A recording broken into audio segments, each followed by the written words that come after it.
Hi there, my name is Maciej Szcześnik. I'm an independent game developer and game designer. This is a short making of video for my Neon Challenge submission. I didn't want to create just a simple scene. I thought that the challenge is a great opportunity to test the timeline feature for creating target movies. I'm pretty sure that every game designer has their dream game in their head. I also have an idea for a game I would love to create, and I wanted to use Timeline and Cinemachine to create a video that would look like a capture from real gameplay. So this is how I did it. I wanted to create a scene with fog and dense atmosphere. I started by shooting some reference photos. I was lucky and it was a foggy morning, so I just took my car and went for a little trip just around the place I live in. After that I played around with photos in GIMP just to find the right mood, I guess. I've also noted down everything I liked about the photos, so that was the car lights, the power lines and the street lamps. The next step was to create some 3D assets. I had an old concept art of a spaceship that I drew, and I thought that it would be perfect to use it. And yeah, I know I suck at drawing. I've created the 3D model of the spaceship in Blender 3D, and then I've textured it in Substance Painter. This is how the model looks like when put into Unity 3D.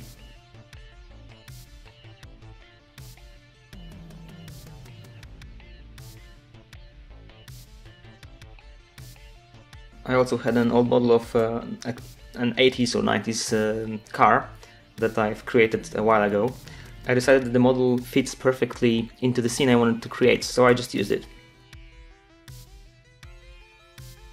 The same case was with the robots you can see in the movie. I like to create 3D models and animations in my spare time, just to visualize my concepts and ideas.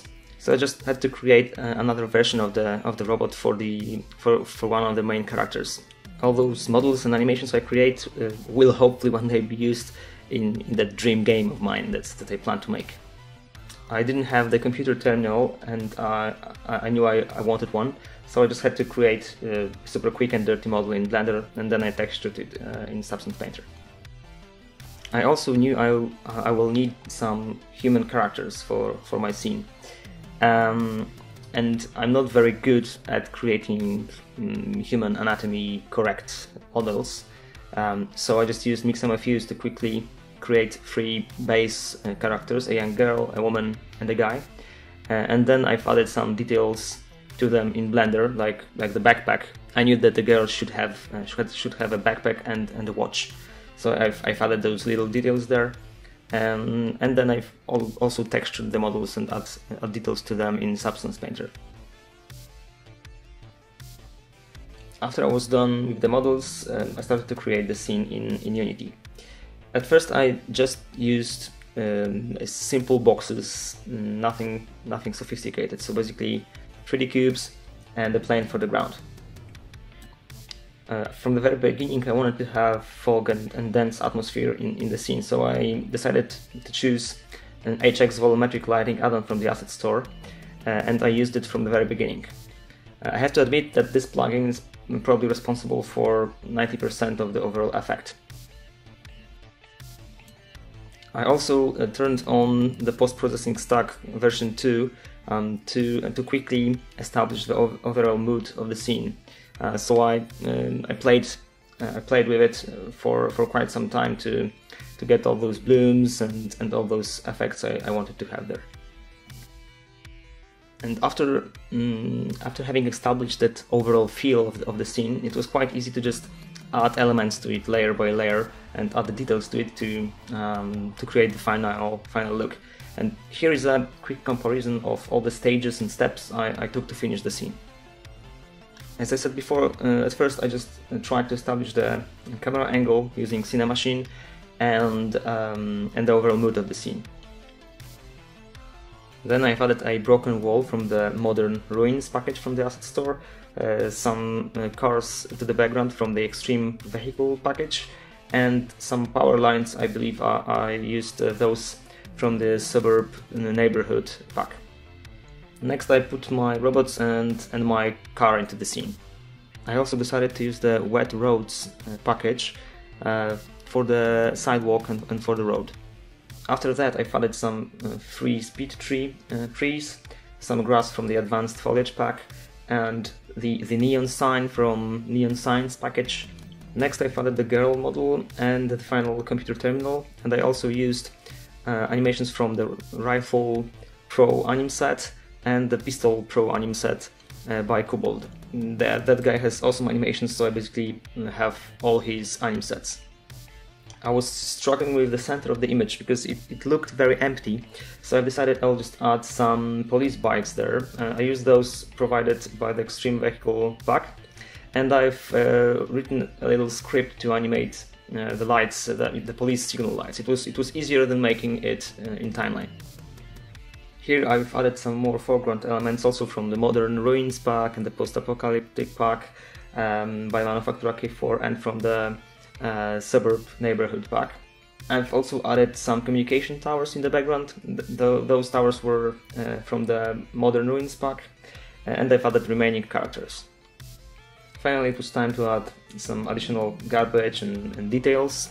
All of that was from, again, the Modern Ruins pack and the Post-Apocalyptic pack by Manufacturer K4, and I've also added a hotel sign on the right wall, so on the right side of the image. At the end I had to animate everything and add sounds to the scene. I've used timeline for nearly every animation in that project.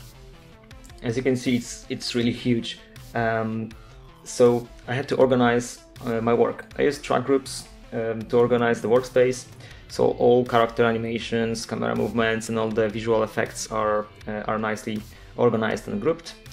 And for the cameras, I used Cinemachine virtual shots, and basically I simply used timeline to blend between them, so nothing fancy there. It's quite important that I just wanted to use just one timeline asset for the whole project to test it out. So everything is in here. Every character animation, every effect, special effect activation, every sound, music. I have to admit that I used timeline for the first time ever for the project, and it turned out to be quite powerful. And actually, I was able to create my target movie. I was able to see the gameplay that my game will eventually have. Adding sound and music was quite a challenge for me. I've used a lot of asset packs from the asset store, the Advanced Game Sound, Terrorist Attack Shooter Pack, Pro Sound Collection, Universal Sound Effects, and Synthwave 001 Cyberpunk Music Asset Pack for creating the music. It was challenging and interesting. I had to play around with the sounds in Audacity to create the effects I wanted. As you can see, I've used a lot of assets from the asset store. I gradually built my asset base, I think from the launch of the asset store itself. So I have a huge collection of all those assets, and you can find all the assets I've used in that project in the description of the video. I have to admit that creating that project was really fun, and I'm pretty sure that I will add some more scenes to that, but I will not be able to do it before the deadline of that challenge. Yeah, I'm pretty sure I will not be able to do that.